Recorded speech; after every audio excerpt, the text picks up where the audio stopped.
बहू बनी ड्राइवर। सीमा की साड़ी रवि से होती है। रवि को नशे की बुरी लत लगी होती है। एक दिन अरे माँ, मेरा एक साइड का शरीर काम नहीं कर रहा है। मैं आज खेतों में कैसे जाऊंगा? अरे बेटा, ऐसा ना बोल। तेरे पापा के जाने के बाद से तू ही घर चलाने का सहारा है। मैं डॉक्टर को बुला लाती हूँ। देखिए बहन जी, रोहन के शरीर के एक साइड में लकवा है। अब वो कभी ट्रैक्टर नहीं चला पाएगा। घर में मंहूसियत का माहौल हो जाता है। लीजिए माँ जी, रोटी खा लीजिए। अरे बेटा, मुझे तो भविष्य की चिंता हो रही है। मेरा एक ही बेटा है और वो भी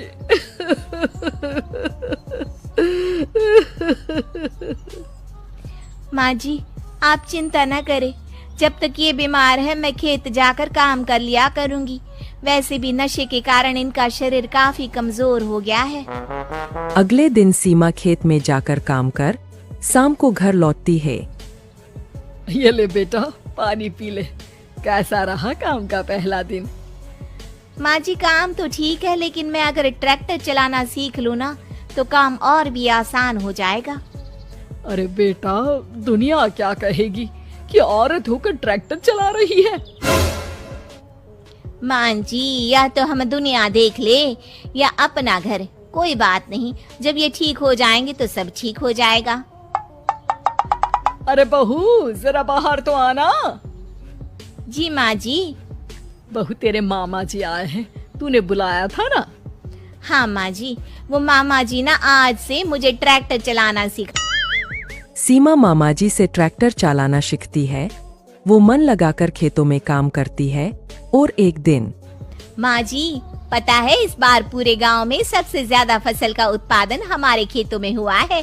इस साल तो खूब पैसे आएंगे। हाँ। सास खुश नहीं होती है। वो चुपचाप वहाँ से जाने लगती है। तभी सीमा उसे रोक लेती है। क्या हुआ माँ जी, आपको खुशी नहीं हुई? बेटा, आज डॉक्टर साहब बोल रहे थे कि रोहन के ठीक होने के लिए 5 लाख रुपए की जरूरत है। समझ नहीं आ रहा क्या करूं। सीमा शांत हो जाती है। अगले दिन सास सीमा के पास आती है। बेटा, ये मेरे गहने हैं। इसे अपने गहनों के साथ जोड़कर सुनार को दिया।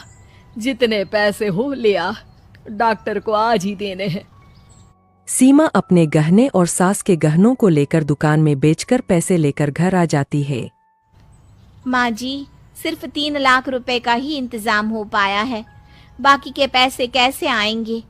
बेटा, अब तो एक ही चारा है, हमें जमीन भी बेचनी पड़ेगी।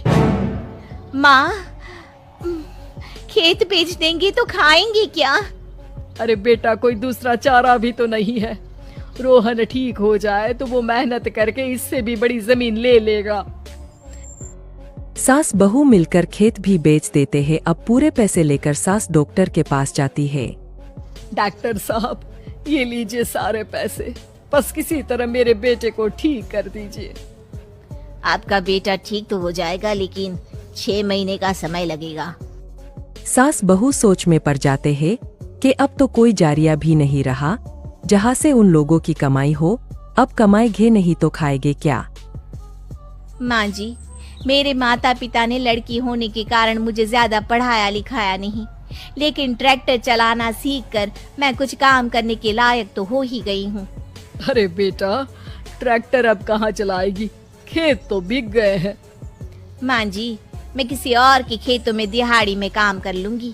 कुछ तो पैसे आएंगे ही ना। कहकर सीमा काम करना स्टार्ट कर देती है। जैसे तैसे उन पैसों से गुजारा चल ही रहा था। माँ जी, पास के अस्पताल से मुझे नौकरी के लिए ऑफर आया है। पैसे भी ये 4 गुना ज्यादा मिलेंगे और अब खाने पीने दवाई के साथ हम कुछ पैसे भविष्य के लिए भी जोड़ पाएंगे। लेकिन काम क्या है बहू? माँ जी, मुझे अस्पताल की एम्बुलेंस चलानी है। अरे, तू तो मेरी बहू नहीं, बेटा है बेटा। जरूर जा बेटा। और हाँ, तूने पूरे गांव में एक मिसाल कायम कर दिया कि हर काम हर कोई कर सकता है। उनके लिए लड़की या लड़का होने की कोई जरूरत नहीं। सीमा मन लगाकर काम करना शुरू कर देती है। आगे जाकर वो